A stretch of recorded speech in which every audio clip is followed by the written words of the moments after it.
Cercado pelo medo, procuro as respostas, mas sei em quem eu posso crer. Em meio ao caminho, me sinto tão sozinho, mas sei em quem eu posso crer. Quantos creem nisso? Quantos podem erguer as mãos aos céus e vamos declarar? Diga: fiel. Fiel hoje sempre será, girei para sempre proverá, nunca falhará, nunca falhará. O teu reino nunca terá fim, que seja sempre tudo em mim, nunca falhará, nunca falhará. Jamais falhou na minha vida, jamais falhou, jamais falhará. Vamos cantar, diga: cercado pelo medo. Cercado pelo medo, procuro as respostas, mas sei em quem eu posso crer. Em meio ao caminho, me sinto tão sozinho, mas sei em quem eu posso crer. Mas sei em quem eu posso crer. Vamos declarar, diga: fiel. Fiel hoje sempre será, girei para sempre proverá, nunca falhará, nunca falhará. O teu reino nunca terá fim, que seja sempre tudo em mim, nunca falha. Vamos declarar: fiel, fiel, fiel hoje sempre será, girei para sempre proverá, nunca falhará, não, nunca falhará. O teu reino nunca terá fim, que seja sempre tudo em mim, nunca falhará, nunca falhará.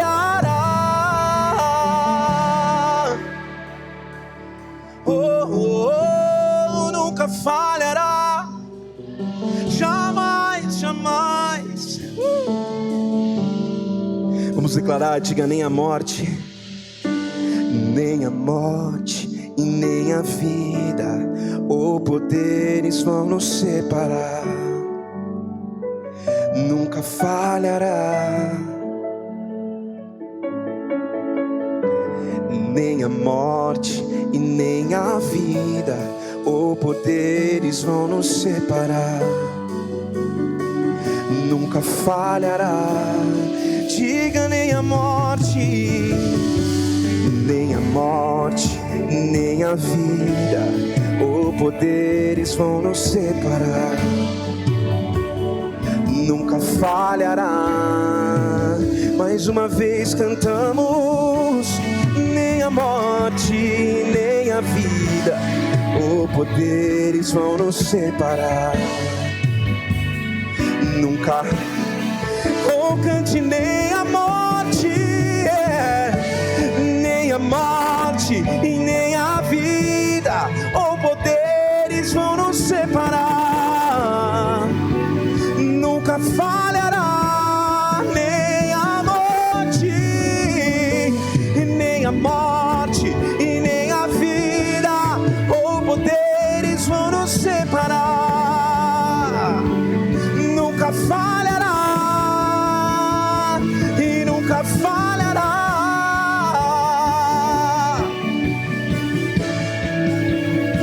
Vamos cantar, diga: fiel, fiel hoje sempre será, girei para sempre proverá, nunca falhará, nunca falhará. Teu reino nunca terá fim, que seja sempre tudo em mim. Nunca falhará, nunca falha e nunca falhará, nunca falhará, nunca falhará, nunca falhará, nunca falhará.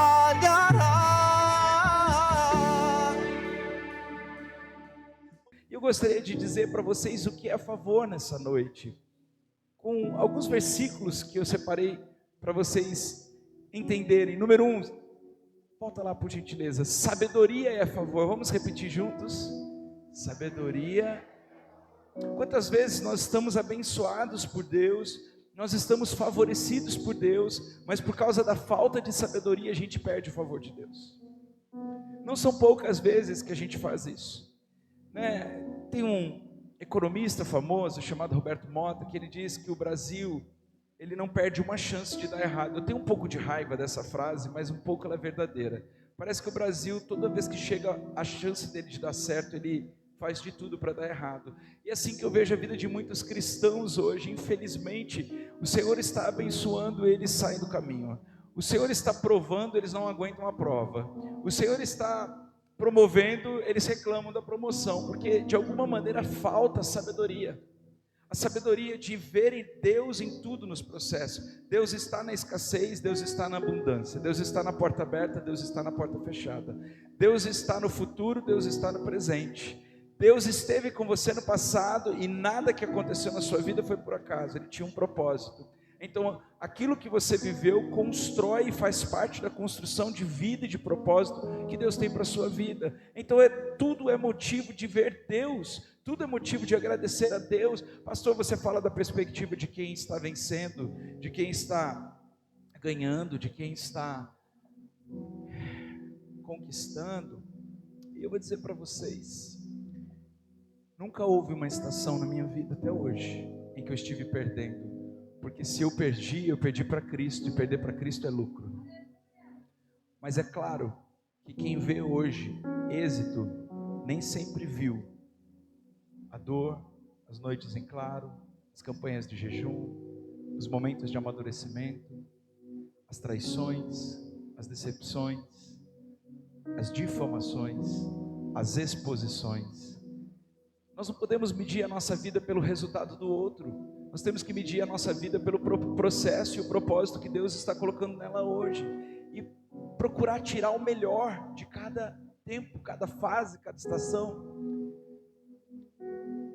Eu gosto muito de um trocadilho que existe naqueles videozinhos, né, de Instagram, de Reels. E tem um deles que fala assim, estar sozinho é difícil, estar acompanhado também. Escolha o seu difícil. Estar solteiro é difícil, estar casado também, escolha o seu difícil. Ter filhos é difícil, não ter é também, escolha o seu difícil. À medida que nós vamos crescendo em sabedoria, nós vamos aprendendo que tudo temos uma oportunidade de agradecer pelo favor de Deus que nos é concedido. Talvez nessa fase da vida que você está, e você é pai, mãe, você não está enxergando muito o favor de Deus, porque você está pagando tantas contas, você está tão cheio de responsabilidades, você está dormindo poucas horas por noite para servir os seus filhos. Mas deixa eu te dizer uma coisa, vai passar e vai passar muito rápido. Aproveite enquanto eles ainda estão querendo vir para sua cama. Aproveite enquanto eles ainda estão te beijando sem nenhuma vergonha. Aproveite enquanto eles ainda estão querendo ficar grudadinho em você, porque vai passar rápido esse tempo. E aí você vai ter que aprender a viver um outro tempo. E nesse outro tempo, sabedoria vai continuar sendo a chave. A chave é a maturidade de saber o quanto você deve proteger e o quanto você deve deixar ir. Deixa eu dizer para vocês, Farol, sabedoria é favor. Quando você vive uma vida sábia, você não vê em nada a desgraça, ainda que algo terrível esteja lhe acontecendo, ainda que você esteja passando por uma terrível perda, ainda que alguém que você ama muito tenha partido para a glória com Jesus, ainda que você tenha descoberto que o divórcio é a única opção, ainda que você tenha descoberto uma doença incurável, deixa eu te dizer uma coisa, há uma sabedoria capaz de atrair o favor em cada uma das situações da nossa vida. Deixa eu te falar quem é a sabedoria. A sabedoria é uma pessoa. A palavra de Deus diz que a sabedoria estava com ele enquanto ele criava o universo, o mundo. Existe uma sabedoria que acompanha aqueles que cultivam a presença de Deus. Uma das características número 1 da Farol é o zelo e o desejo que temos pela presença de Deus. Lógico que a gente gosta da estrutura, a gente sabe que a estrutura é coisa boa, mas nada substitui a presença de Deus. Nada substitui a presença de Deus. Nada substitui a presença de Deus. Nenhum diploma, nenhum merchandising, nenhuma campanha, nenhuma promessa substitui a presença. Então a presença de Deus, eu posso dizer para você que é uma das chaves de favor. Sabedoria é favor, e presença, cultivar a presença é cultivar o favor de Deus. E você pode fazer isso em qualquer situação. Você pode fazer isso no dia bom, você pode fazer isso no dia mau. Você pode fazer isso no frio e no calor. Você pode fazer isso em dias de carnaval, você pode fazer isso no seu cotidiano. Você pode fazer isso quando as portas estão abertas, mas também quando as portas se fecham. Cultivar a presença de Deus é cultivar a sabedoria de Deus, e sabedoria é favor. Próximo, por gentileza. Se nós entendemos que em Provérbios 8:35, porque o que me acha vida e alcança o favor do Senhor, e entendemos que nas palavras do sábio há favor, mas ao tolo os seus lábios devoram, nós vamos pensar melhor, agir melhor e falar melhor. Não podemos pensar qualquer coisa. A sua mente não é terra de ninguém, não é espaço vazio para ser uma oficina do diabo, como diz o ditado. A sua mente é um lugar onde Deus pode imprimir os propósitos dele, as impressões espirituais do seu espírito. Um dia eu estava lendo o livro do Bill Johnson, quando o céu invade a terra, e ele disse que a mente é um lugar infrutífero sem Deus, e ele disse que a mente pode se tornar o lugar mais frutífero de propósitos com Deus. E ele me ensinou algo que eu quero compartilhar com vocês nessa noite. Ele me ensinou que todas as vezes que nós oramos e então temos um pensamento, certamente esse pensamento não foi nosso, foi um pensamento plantado por Deus. Nós não estávamos ouvindo qualquer música, nós não estávamos em qualquer lugar, nós não estávamos em qualquer ambiente. Então a certeza que temos que aquele pensamento veio de Deus é porque ele foi produzido em um ambiente de glória, onde a presença de Deus está sendo cultivada. É isso que nós fazemos aqui quando nos reunimos, é isso que nós como igreja e pastores incentivamos você a viver todos os dias, um relacionamento pessoal com Jesus, um relacionamento onde Ele vai iluminando a sua mente, o seu coração, os seus caminhos, vai apontando decisões corretas, vai te ensinando a discernir relacionamentos, vai te ensinando como lidar com as situações desafiadoras. Quando você vive com sabedoria e necessariamente alcança a favor do Senhor, você pensa melhor, você não deixa a mente como uma terra infértil e infrutífera, apenas frutífera para os propósitos da carne. Ao contrário, você tem cuidado com os seus pensamentos. O apóstolo Paulo, ele ora em Efésios, ele diz assim: levando os meus pensamentos cativos a Deus. Ele ora em Efésios 1 assim: Deus, abre os olhos do meu coração para que eu te veja. Ele está dizendo assim: não deixa os meus sentimentos falarem mais alto do que os teus pensamentos. Me dá uma partícula dos teus pensamentos, Deus, né? É muito sério quando nós falamos em nome de Deus. Deus me disse. A impressão que eu tive de Deus foi essa, porque quando nós estamos numa terra onde há tantos pecados, raízes de iniquidade, transgressões, se nós usamos o nome de Deus em vão, nós também pecamos. Se nós usamos a verdade de Deus como uma ladainha, uma falsa palavra, uma falsa impressão, nós podemos ter consequências terríveis disso. E é por isso que nós precisamos cultivar a presença de Deus o tempo inteiro. Então favor é cultivar presença. Quando cultivamos presença, cultivamos sabedoria. A nossa mente não se torna mais infrutífera, ela é o espaço onde está magnetizado para o céu descer à terra. Em Deus planta sonhos, Deus planta propósitos, Deus planta direções nesses pensamentos. Ele pode falar comigo e com você através desses pensamentos. Ele pode nos dar chaves para abrir portas que outrora estavam fechadas a partir de pensamentos específicos.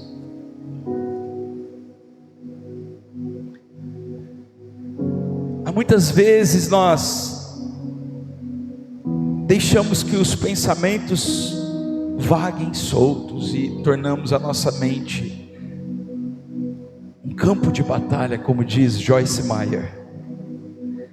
Mas se você quer ter favor do Senhor, precisa hoje se arrepender destes pensamentos, precisa pedir ao Senhor que perdoe pelos maus pensamentos, precisa pedir que perdoe pela malícia contra o irmão, pensar errado do outro, supor, suposições não são agradáveis a Deus. Quando você supõe que o outro disse, que o outro fez, que o outro pensou, mas isso tudo é só prova dos teus pensamentos maus e não da realidade. Quantas vezes os casamentos estão destruídos porque a mulher está pensando mal do marido, o marido pensando mal da esposa, pensando coisas que não existem na prática, mas são pensamentos maus, pensamentos de uma terra infrutífera, que não tem contato com a presença de Deus. É impossível ter favor de Deus sem cultivar a presença de Deus.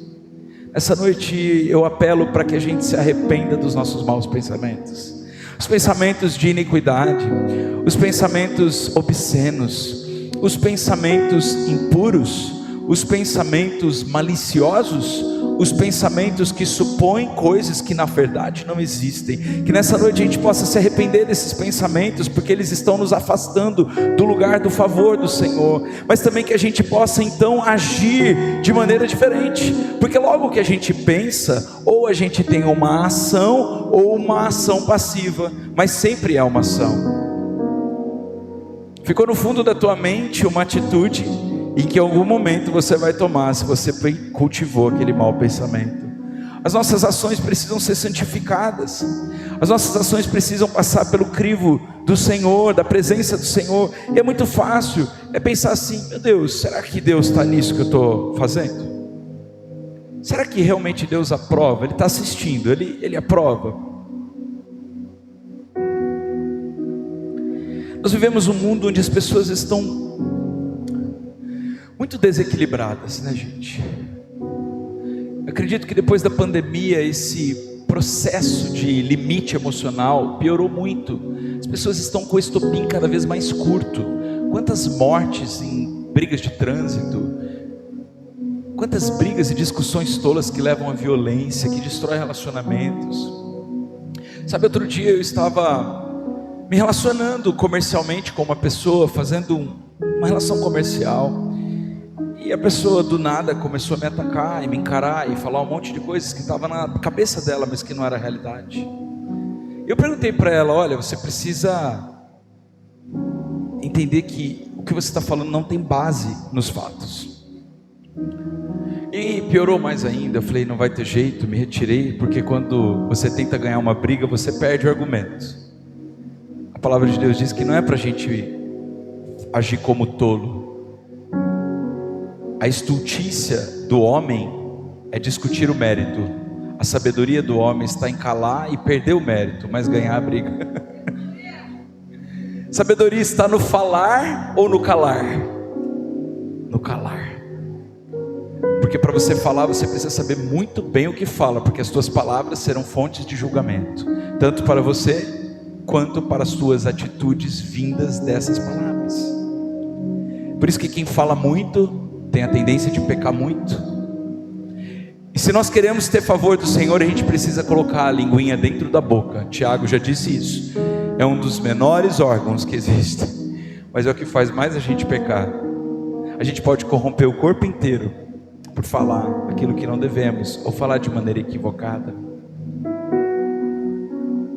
Quero convidar vocês hoje para se arrepender das palavras ditas de maneira errada, ou seja, as palavras malditas. Quando nós pecamos nas palavras, nós adquirimos maldição, porque nós maldizemos. Então, pensou de maneira infrutífera, arrependa-se. Agiu de maneira imprópria aquilo que é a vontade de Deus, peça perdão e muda de atitude. Sobretudo, cuidado com as suas palavras, porque uma palavra é como um tiro que sai de uma arma, ela não volta para mais, nunca mais. Talvez essa noite o nosso maior arrependimento tenha sido as palavras malditas, e nós precisamos pedir perdão ao Senhor. E à medida que a gente está pregando, essa conferência é prática, ela não tem a tendência de te dar mais uma ferramenta para você ficar mais entendido intelectualmente, mas sim capaz de praticar esse sermão. Você já pode pedir perdão ao Senhor. Deus, me perdoe pelas palavras malditas, pelos pensamentos infrutíferos, pelos maus pensamentos, pelas suposições. Me perdoe por todas as vezes que eu agi em desacordo com aquilo que a tua presença tem como ok.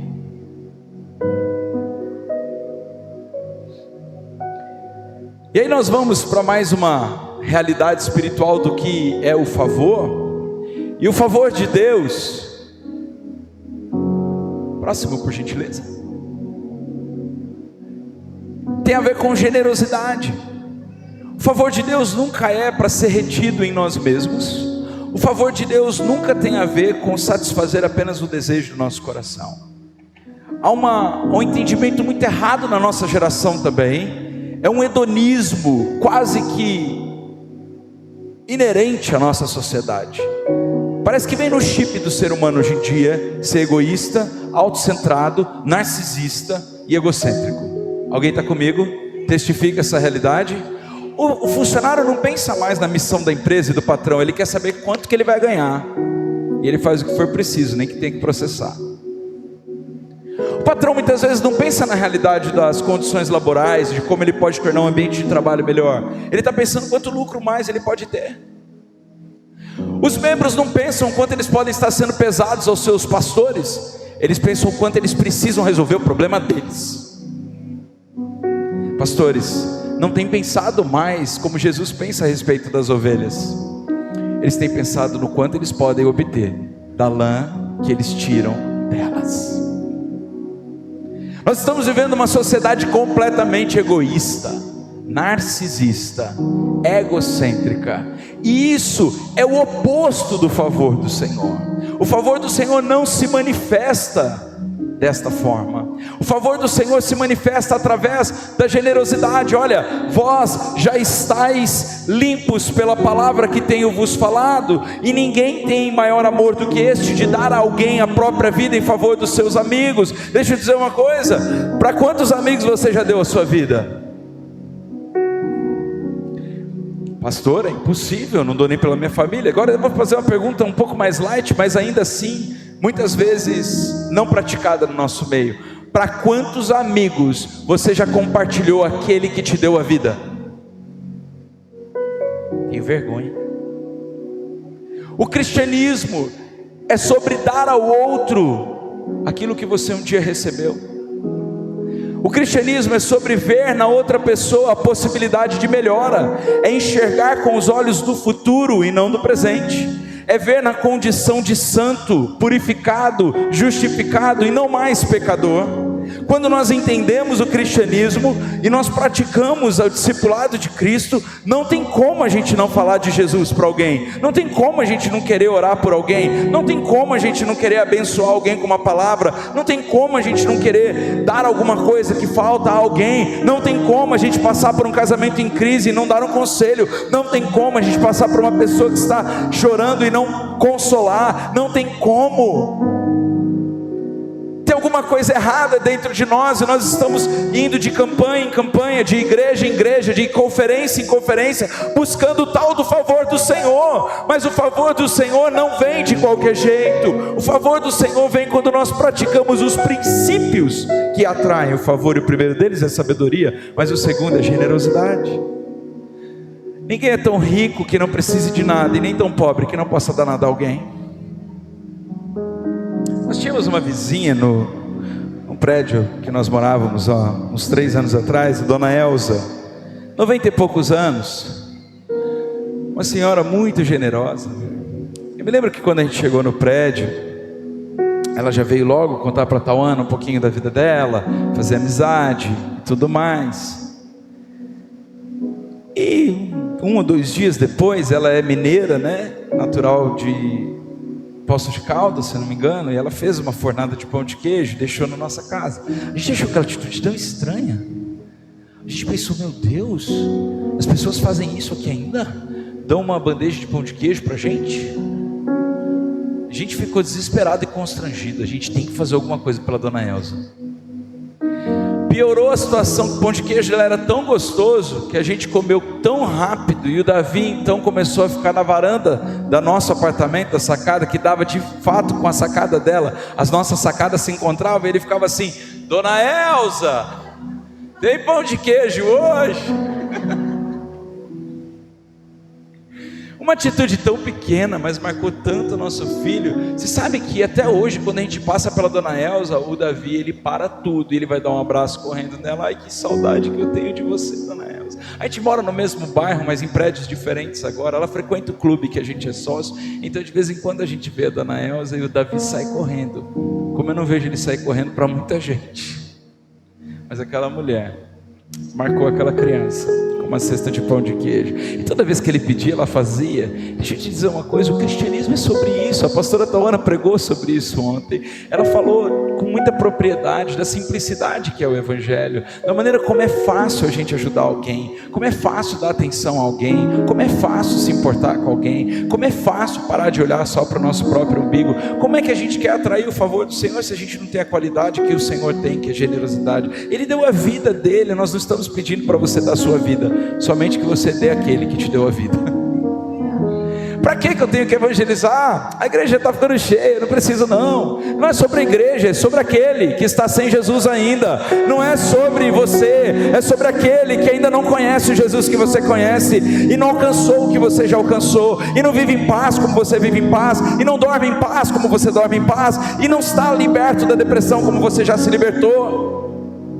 É incrível que à medida que nós iniciamos a nossa jornada com Cristo, Ele vai arrumando a nossa vida, mas a gente esquece 1 ano, 2 anos depois, o quanto Ele já fez, e a gente começa a se tornar completamente autocentrados. Não existe favor em egocentrismo. Favor está na generosidade, em dar a nossa vida um pouco pelo outro. Muito fácil viver de uma maneira egocêntrica, né? Com todo respeito, eu vou tocar num assunto delicado que acontece em igreja, mas é verdade. A gente está sempre procurando alguma vantagem nos nossos relacionamentos, e é ruim quando isso se torna também um hábito da igreja. A gente está procurando ver o que a gente pode ganhar ali, quando nós deveríamos estar procurando uma oportunidade para perder alguma coisa. E esse evangelho não é tão simpático, né, irmãos? Mas ele é bíblico. Ele não é tão eu vou perder. Quem gosta de perder? Levanta a mão. Que mentira se você levantou. A gente gosta de ganhar, mas a palavra de Deus diz que aquele que não aprender a perder não entra pela porta do reino de Deus. Que ganhar para Jesus é perder. Que primeiro é o último. Que o maior é o que mais serve. Que primeiro a gente perdoa, para depois a gente aprender a amar. Perdão é marca de quem conhece Jesus, porque sabe que foi perdoado e não merecia aquela graça. Sabe, é interessante o quanto nós estamos nos enganando nos dias contemporâneos da igreja, e o quanto a gente está buscando favor, esquecendo que a gente pode dar favor a alguém. Esse ano é o ano do favor, e engraçado é isso. Então a gente precisa ensinar como chegar nesse lugar. Deuteronômio 28 fala que nós não correremos atrás das bênçãos, mas elas vão nos alcançar. Você já viveu nesse estado, onde as bênçãos te alcançam, você não precisa se esforçar? Se você já viveu o favor de Deus. Será que você já aprendeu a viver no estado de favor? Ou você continua no estado de necessidade? Na escravidão da falta, na escravidão do eu preciso tirar alguma vantagem para poder garantir o meu futuro.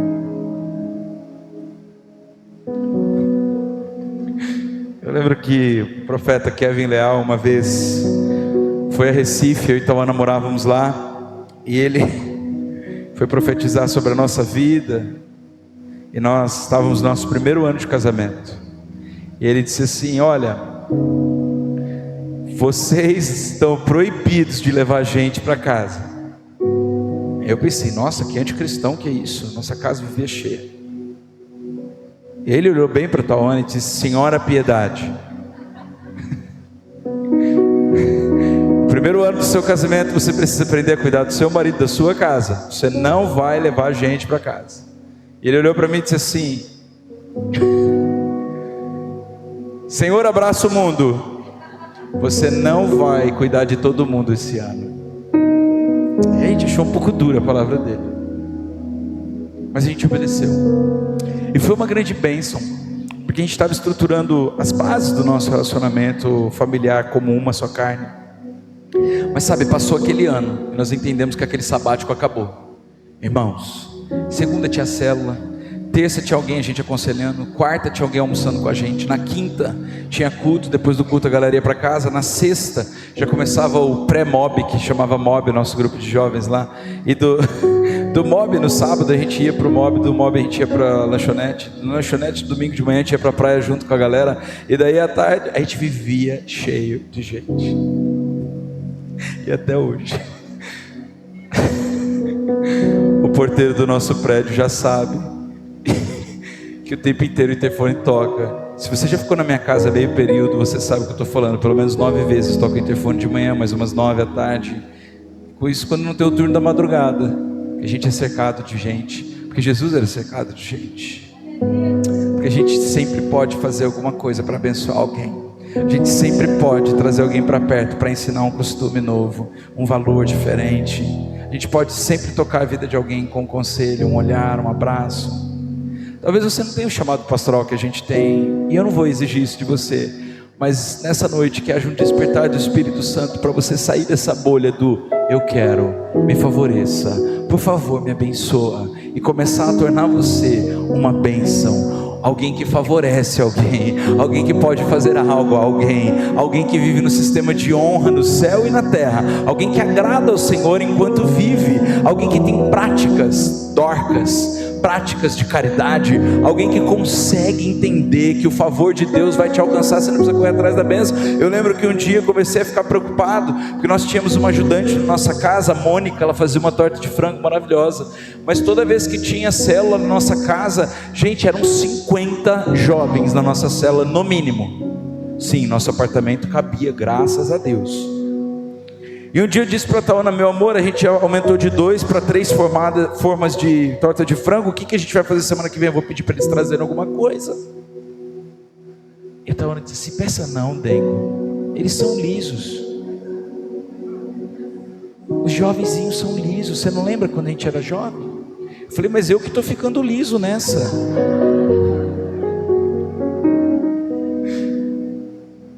Mas eu louvo a Deus que de 3 aumentou para 4, de 4 para 5. Teve um dia que a gente fez uma célula com 100 jovens dentro de casa.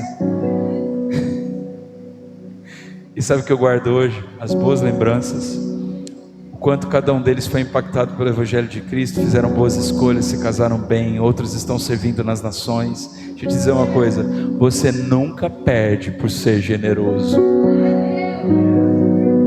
Além de uma herança espiritual no céu, na terra também, a retribuição em boa medida, recalcada, sacudida e transbordante também chega sobre sua vida. Aquele que hospeda a gente em casa, talvez vai estar hospedando anjos, diz a palavra de Deus. Aquele que passa pelo caminho, vê o samaritano, alguém que é de outro povo, de outra tribo, mas para dar uma atenção, de repente está acolhendo o próprio Deus na sua casa. Deixa eu dizer uma coisa, Farol, se nós queremos conquistar essa cidade para Jesus, nós precisamos sair daquele egocentrismo e autocentrismo de me favoreça, me abençoe, me ajude a vencer minhas batalhas, e começar a ajudar os outros a vencer batalhas, a abençoar as outras pessoas. E enquanto você está nesse caminho, o favor do Senhor está correndo atrás de você. Você não correrá atrás das bênçãos, elas é que vão te alcançar. De repente falam assim, eu me lembro quando eu trabalhava vendendo seguros na MetLife, os meus amigos olhavam para mim e falavam assim: mano, você fica domingo o dia inteiro na igreja, quinta-feira à noite você está na igreja, eu vejo você direto na igreja. Como é que tu consegue bater as metas? Eu falei assim, eu também não sei. De repente uma família me liga e fala assim, eu quero um seguro. Eu chego lá, eu vendo 7, eu quase bati a meta do mês, em uma visita. Deixa eu te dizer uma coisa, deixa a bênção de Deus correr atrás de você, e para de correr atrás da bênção de Deus. Começa a correr atrás de uma oportunidade para compartilhar algo com alguém. Começa a correr atrás de uma oportunidade para falar de Jesus para alguém. Começa a correr atrás de uma oportunidade de acolher alguém na sua casa. Começa a correr atrás de uma oportunidade de ser hospitaleiro quando você não consegue ser. Atrás de abençoar alguém com uma cesta básica, atrás de abençoar alguém com uma feirinha do mercado solidário, sabe? Começa a procurar uma razão para ser de fato um cristão, não apenas de nome, mas de propósito e essência. Ele deu o exemplo primeiro. Generosidade atrai o favor. Próximo. Fidelidade e bondade atraem favor. A pastora pregou sobre isso domingo aqui. É um dos meus versículos favoritos. E praticá-lo é um desafio num mundo de relações completamente interesseiras. A palavra de Deus diz em Provérbios 3, 3 e 4, olha, sabe o que você faz? Pega bondade e fidelidade, coloca no pescoço, escreve na tábua do teu coração, para que você encontre favor diante de Deus e dos homens. Aí eu pergunto para você, quantos amigos você tem? Dá para contar nos dedos? Quantas pessoas que você pode dizer assim, não, esse cara é leal a mim, é fiel a mim, é benigno comigo? Quanto mais líder você se torna, mais eles se vão, né, Gui? Mais os amigos se vão, porque mais os interesses mudam.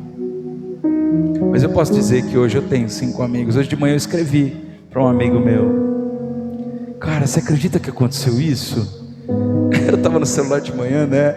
E era um dia mais light. A Tawana virou assim e falou assim para mim, amor, vamos ficar mais off do celular hoje? Eu falei assim, vamos, mas é que eu estou contando aqui um segredo para um amigo meu. Ela assim, mas eu já sei. Eu falei, lógico que você sabe, você é minha melhor amiga. Mas olha só, compartilhar meu coração com esse cara hoje fez tão bem a mim. Perceber que ele está orando por mim e sabe que nas minhas dores eu posso contar com ele, sabe? Faz tanta diferença para mim.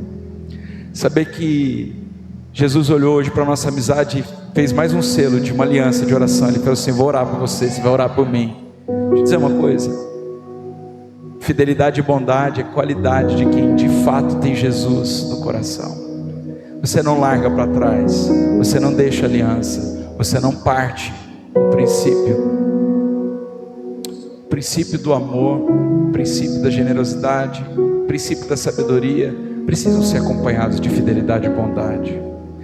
Aí você fala assim, eu estou cansado de ser bobo, pastor, eu faço tanto bem. Eu sei, gente, que tem até alguns amigos que pregam muito o contrário disso, sabe? Eles começam a dizer, quem te viu passar pela prova e não te ajudou, vai olhar você na bênção e se arrepender. Começa a deixar no caminho quem não importa, troca as tuas mesas. Ainda bem que não está sendo transmitido, senão eu ia ser apedrejado na internet hoje.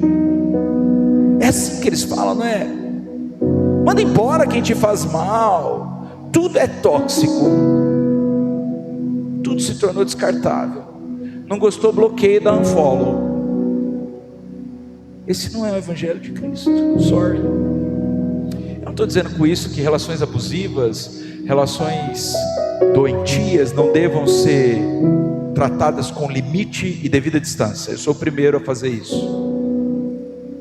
Mas nem tudo na vida é isso. Às vezes é falta de grau de suportação nosso, às vezes é falta de perdão nosso, às vezes é falta de graça nossa. E ainda quando a gente dá um limite numa relação abusiva, tem que existir no nosso coração perdão e graça, para a pessoa poder ir e a gente poder avançar. Não existe isso de descartar tudo. Não existe isso de desagradou o meu psique, intelecto, vontade, então eu abandono no meio do caminho. É tão fácil pregar quando a gente está em posse de vitória, mas é tão difícil pregar quando a figueira não floresce e não há frutos na vide, porque as pessoas estão sempre buscando um resultado, quando Jesus está procurando um fruto. E não é um fruto artificial, é um fruto comestível. Talvez você está procurando hoje aqui um resultado, mas deixa eu te dizer, Jesus quer construir em você um fruto, quer fazer você dar de comer a alguém, nutrir alguém, encher alguém. O resultado ele passa, A vitória e a conquista a gente comemora, logo a gente já quer outra coisa.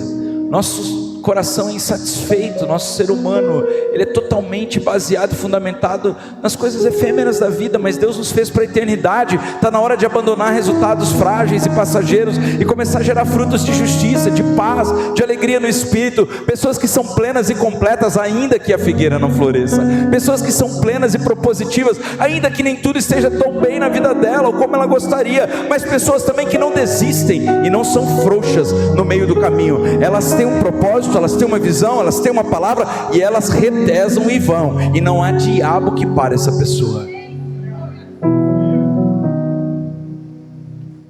Não te desampare a benignidade e a fidelidade. Escreve na tábua do teu coração e acharás graça, compreensão, favor. Tem alguém na Bíblia que fez isso? Próximo, por gentileza.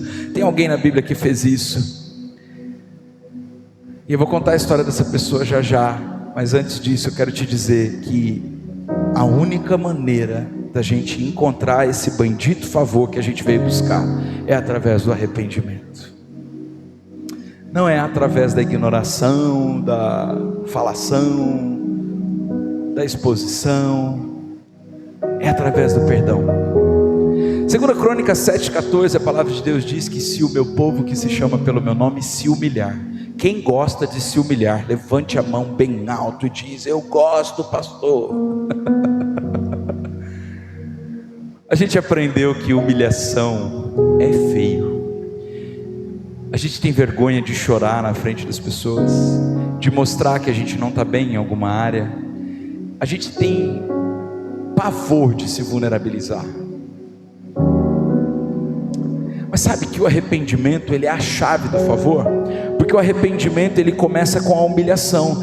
Eu posso contar um segredo para vocês. Se você é um filho e uma filha de Deus, genuíno, propositivamente desejoso de fazer a vontade dele, sabe o que vai acontecer na sua vida e na minha? Se a gente não se humilhar voluntariamente, alguma coisa na nossa vida vai acontecer e vai nos humilhar, até que o Senhor nos quebre, para Ele nos refazer do jeito dele.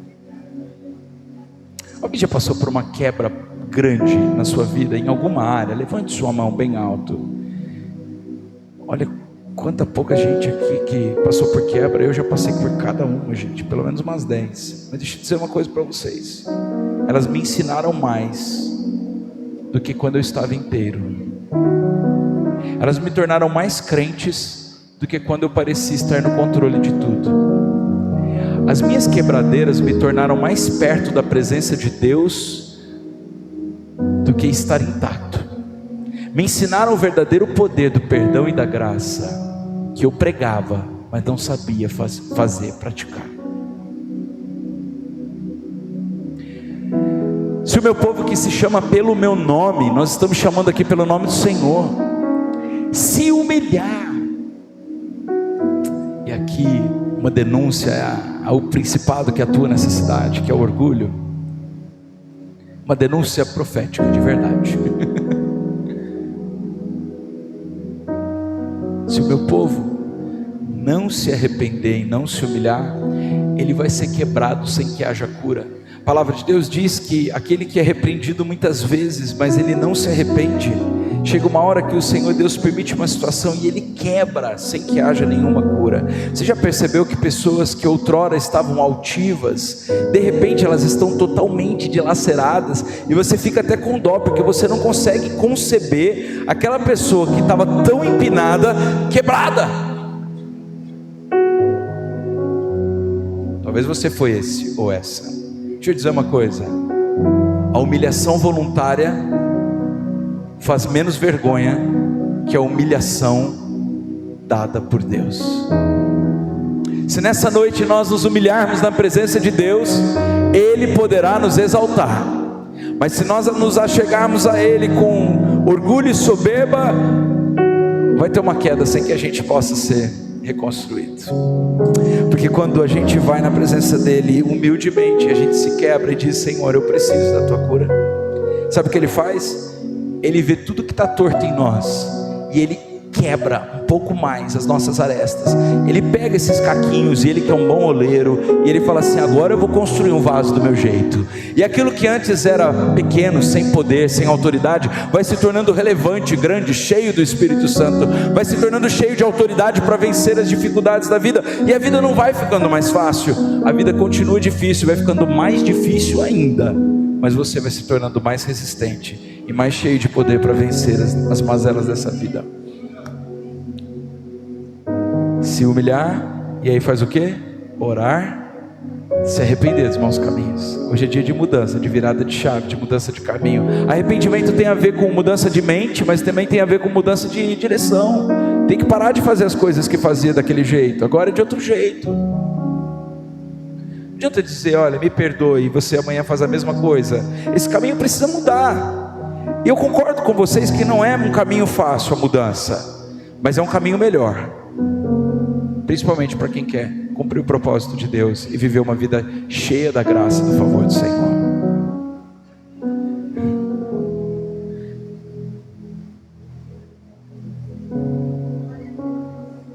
O que ele vai fazer? Alguém aqui está interessado? Está interessado em ouvir o clamor, saber que ele está te ouvindo?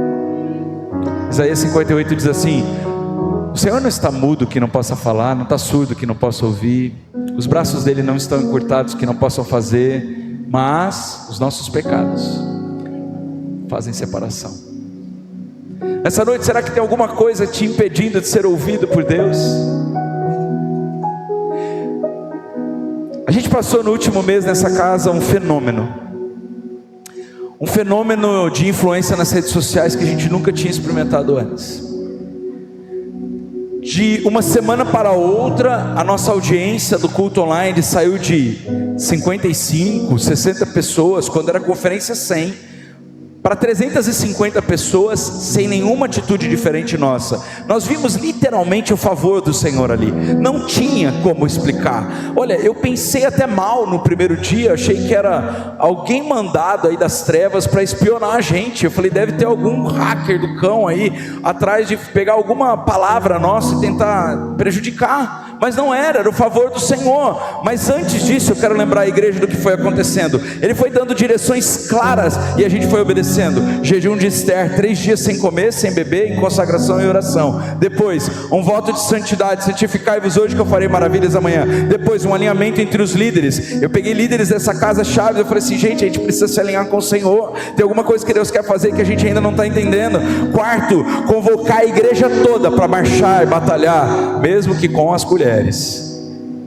De repente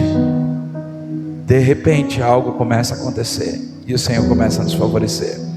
Deixa eu te dizer uma coisa: o favor de Deus vai vir de repente, mas ele passa por um processo.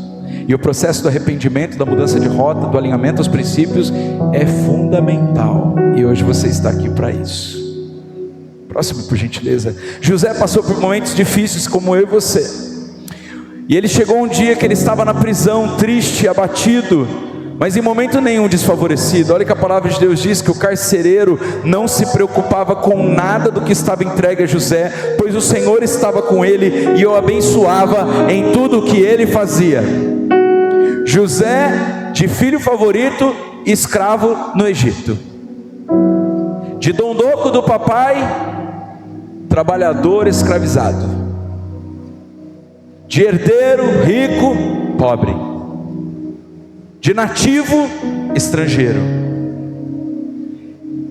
E nesse processo não foram poucas as dores de José, mas em todas elas ele aprendeu o caminho da humilhação, do perdão, da mudança de atitude que não agradava a Deus. Porque eu tenho certeza que José também ficou com raiva do irmão dele, dos irmãos dele temporariamente, mas ele não cultivou mais aquele sentimento. Ele buscou a vontade de Deus a despeito dele. Quando ele chegou no Egito, ele já foi favorecido e foi colocado no cargo de confiança. Mas daí lá ele sofre uma injustiça. De repente ele é assediado pela mulher do cara que confiava nele, e ele sai, ele foge, porque tentação, jovem, não foi feito para você enfrentar e mostrar que você é o fortão, foi feito para você fugir. José nos ensina que não se enfrenta a tentação, se foge de tentação.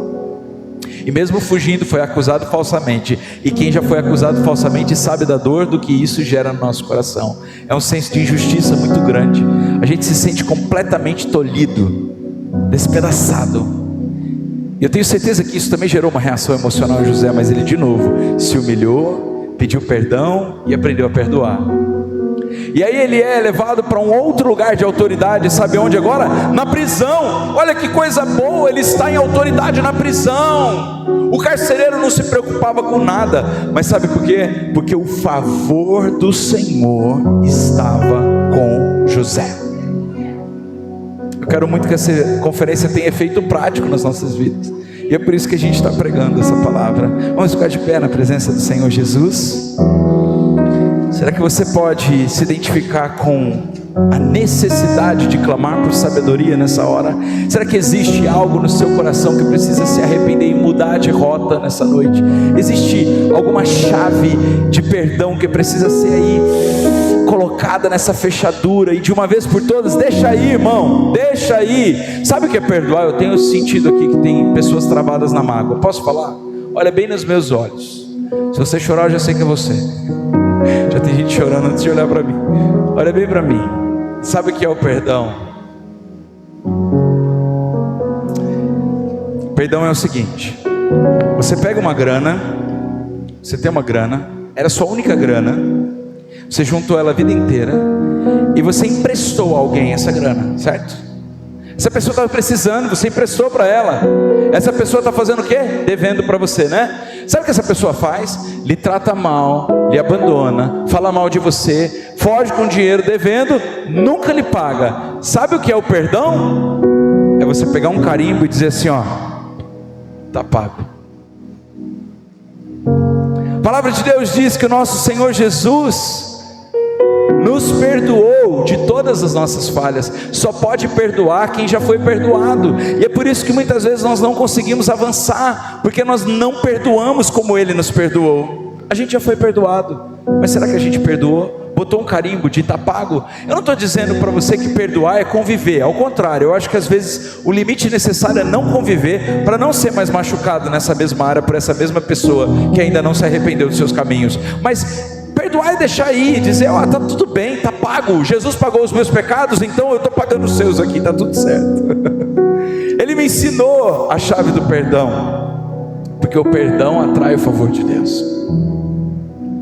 Nessa noite eu quero convidar você, se você se identifica com algo dessa palavra, se a sabedoria lhe falta e você precisa um pouco mais dela, se você precisa pensar mais para agir e falar, e se os teus pensamentos precisam ser mais consagrados a Jesus do que eles são hoje, se você precisa se tornar uma pessoa mais generosa, mais cristã na prática, mais hospitaleira, ou se você precisa se arrepender dos maus caminhos, e nem que esse mau caminho se chame inclemência, e inclemência é a nossa incapacidade de perdoar. Vem para frente para o altar, que a gente vai orar por você nessa hora. Enquanto o Gui vai ministrar o louvor, eu quero convidar os pastores para a gente ministrar vida a vida, e a gente vai orar por você. O favor de Deus, ele não é automático, ele vem a partir de um princípio estabelecido e obedecido.